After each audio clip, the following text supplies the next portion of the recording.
here at this burned campground. It's about 5,000 feet. There's a nice, I don't know, maybe few acre lake here that probably hasn't been fished in a while. When I pulled up, there's a group of guys here that didn't seem to think many people have been out here in the past year. In fact, this is probably the first maybe 2 weeks that anyone's even been able to get up here. So I'm thinking that I might have some good luck today. What I wanted to show you guys though is how decimated this area is. Somehow this thing survived, but you see this picnic bench here, for example. This place did not fare well. So my goal for today is to see what's in this lake. These trout have got to be hungry. It's been a year since anyone's been out here to give them some worms on a hook. So I've been running the worm setup. It's working. I think this lake will be a fun place to do it. Of course, I've got some spinners too if that doesn't work, but hopefully there's enough of a trail around this lake that I can walk it. I don't see anything immediately that indicates that, but we'll take a look around here in a minute and see what we can find.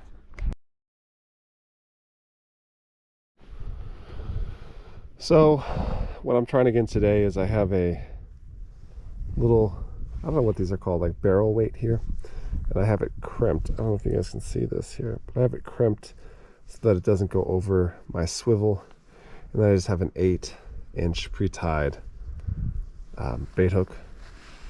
You guys can see that for my worm. Also, I just got this new Berkeley cherrywood rod.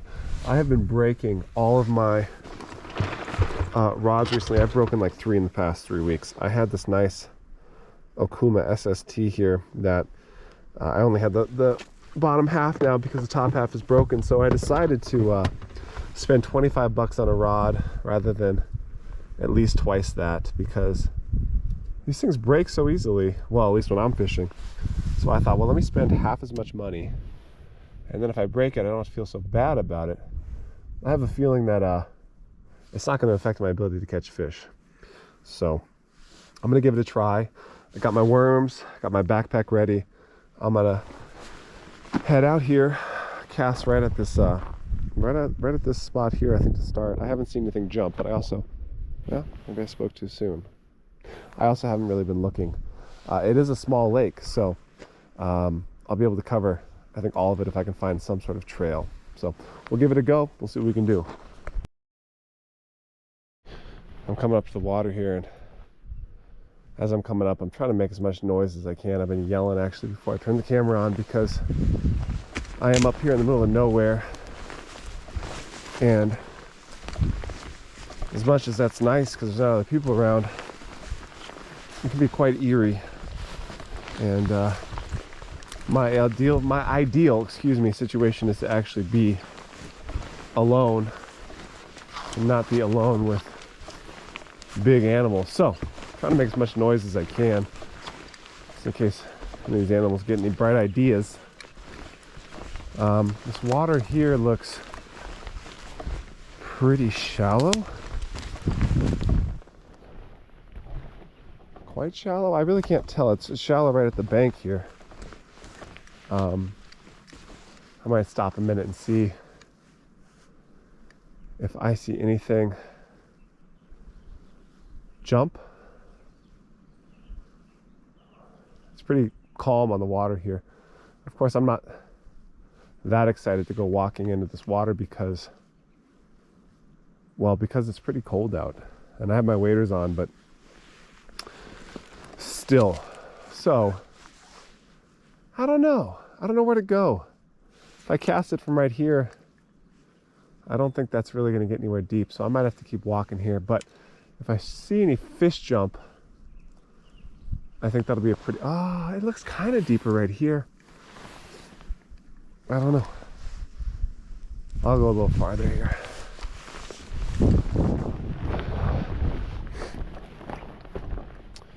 But yeah, you guys, when you're out in, what would you call this, wild country, it's definitely important to be aware of your surroundings and try and make yourself known to anything that might be in the area, because what you don't want to do is come upon something because it didn't know you were there and you didn't know it was there. So the idea of making a lot of noise is that if they are around, they being the bigger creatures, they might take a detour and head off somewhere else. So I'm looking out here. It still looks pretty shallow to me, but I don't see a lot of debris in the water. Well, I see a little debris in the water. Right here looks okay to cast out. There's a ripple here that separates that half of the lake. I don't know if that comes across on the video, but I'm curious if that ripple is due to the wind effect of this hill or if it's deeper right there. Now, why would it be deeper exactly right there? I don't know. I may make my way over there, but first things first, we'll get a few casts in here. So what does that mean? Let's get a worm going. Whoops. Got one right on the top here for me. Let's see if this guy will be a winner. Again, I have no idea what's here. There's very little information about this lake online. Oh, come on. These poor worms were sitting in my car last night, even though I just got them. I don't think they appreciated the warmth of the car this morning, so they're not doing too hot here, but I just got them. They should be okay. I feel bad about leaving them in the car. I just forgot about them. So it is what it is. Again, I'm not seeing any fish jump. I am seeing now the ripple in the water over there, so that makes me think that it may just be a reflection of the wind more than anything else. But as opposed to depth, but we'll see.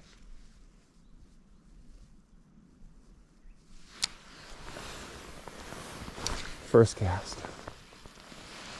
Not too far out, but far enough out if there's fish. Again, what I want to do is keep enough tension on here that I can feel if anything bites. And using this setup that ends up meaning that it's kind of a slow reel in. Almost like you're jigging a worm for bass fishing.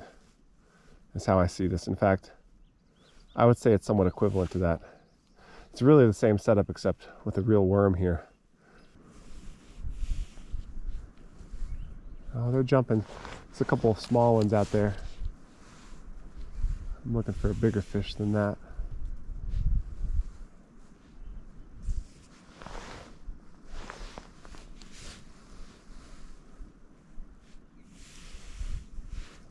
Oh, that's a bite. That's a bite. That's a bite. Let him take it. Let him take it. I'm gonna leave it. Let him take it. Oh, I lost him. He's going for it again, though. Go ahead, take it. There it is. Fish on. Oh, it's a good one. Oh, look at that, guys. There you go. I'm gonna keep the tension on this guy because I'm liable to lose him. Let's see if I can get this guy in here.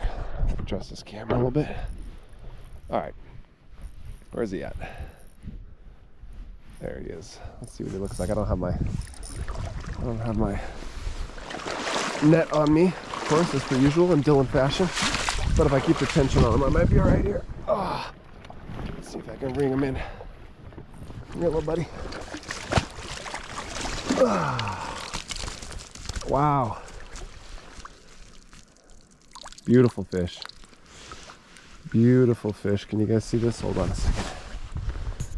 Beautiful mountain fish here. Oh, what a gorgeous fish. What is that, guys? Before I kill this thing, I better figure out what it is. Let's see. Oh, whatever it is beautiful. Come here, little fella. I know, you don't want to be here. Come on.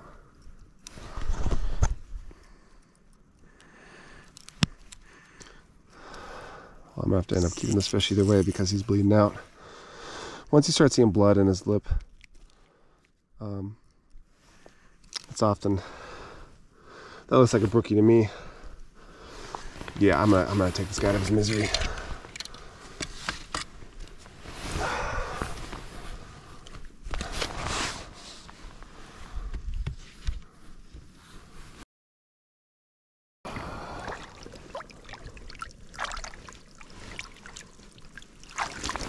This water is strangely warm. That's a beautiful brook trout, if I've ever seen one. It's already got a mosquito on him. But look at the markings. Beautiful fish, native. Beautiful fish. Beautiful fish. Thanks, little buddy. I appreciate you.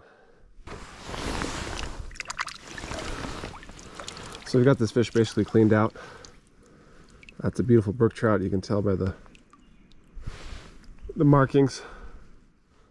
The brook trout often have this white stripe and those kind of darker spots. The meat looks incredible. It's a beautiful fish. So we got one down. The regulations here are 5 trout a day. So we're gonna go for a couple. First things first, forgot my rope. I need to keep this guy, I mean, as chilled as I can, which basically means putting him on a stick here and putting him in the water if I can, somewhere that will hold him up anyway, which in this case is going to be right here. Looks like there may have at one time been a trail. Bite.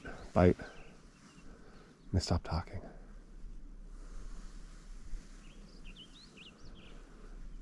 Bite. Fish on. Just like that, folks. Just like that. Let's see what he wants to do. If he wants to dance, we'll dance. But I got 2 left feet, so I'm gonna be stuck up here on the wall. Who am I kidding? I've never been a dancer. But I am a fish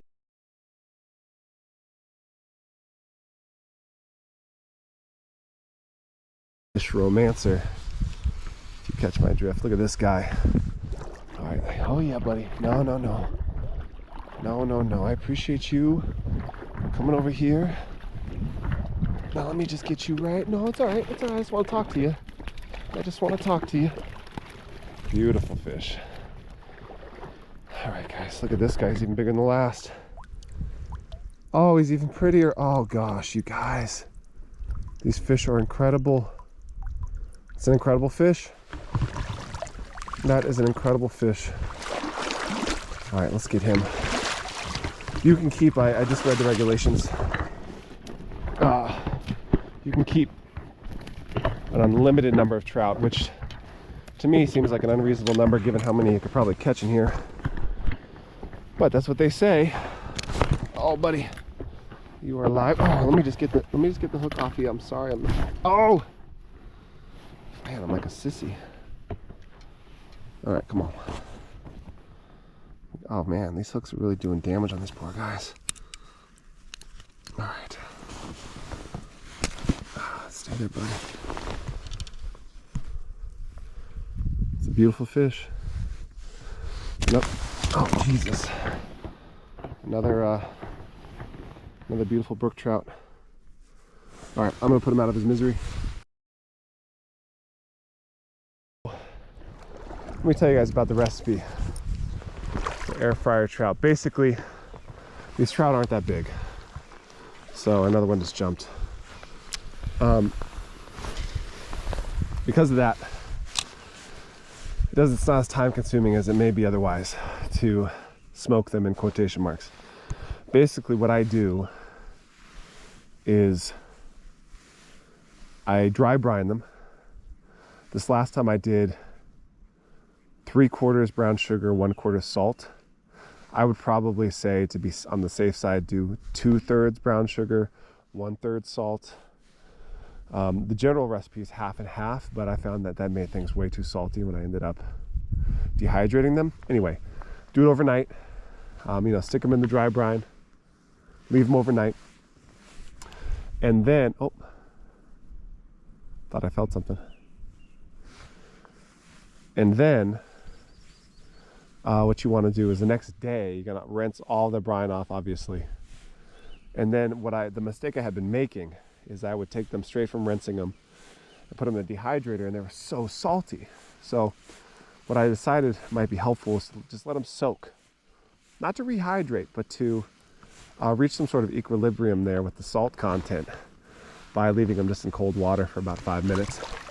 And after doing that, I did the same thing. I put them in the dehydrator at 150 degrees for 4 to 5 hours, depending on your taste. You can even go longer if you really want to make jerky.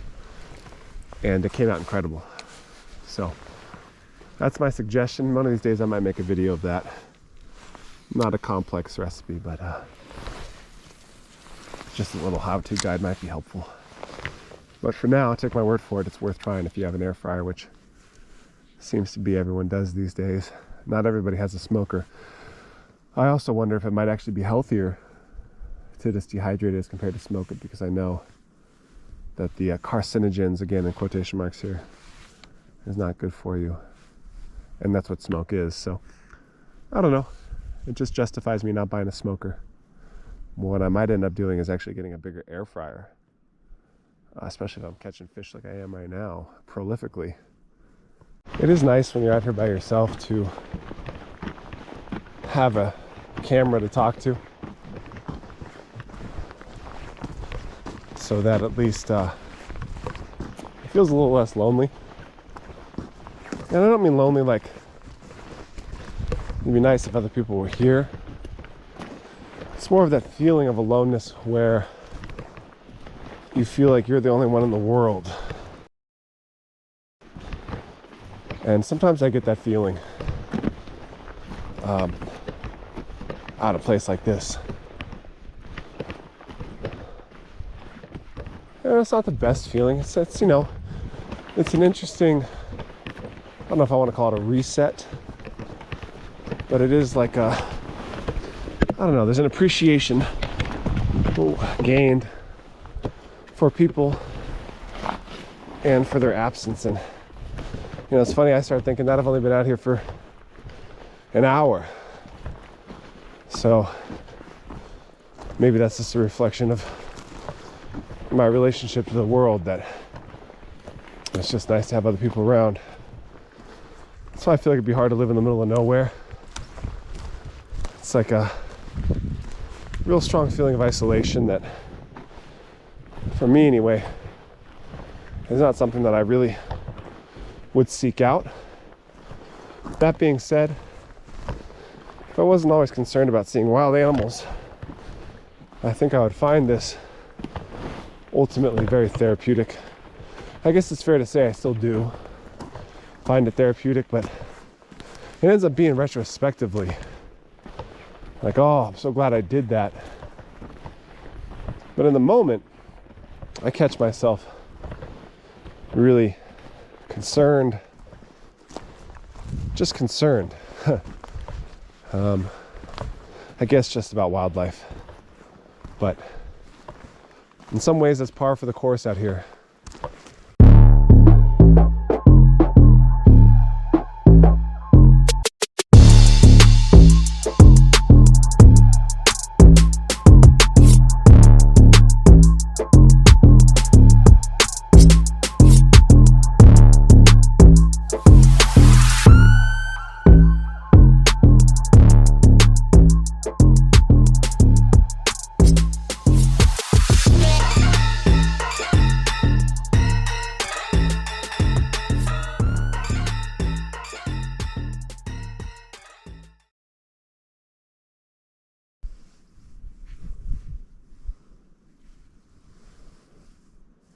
Little salamander right here. Watch this, guys. See this little salamander? Look at him. What's he doing? What's he doing? There's my Godzilla. And off he goes.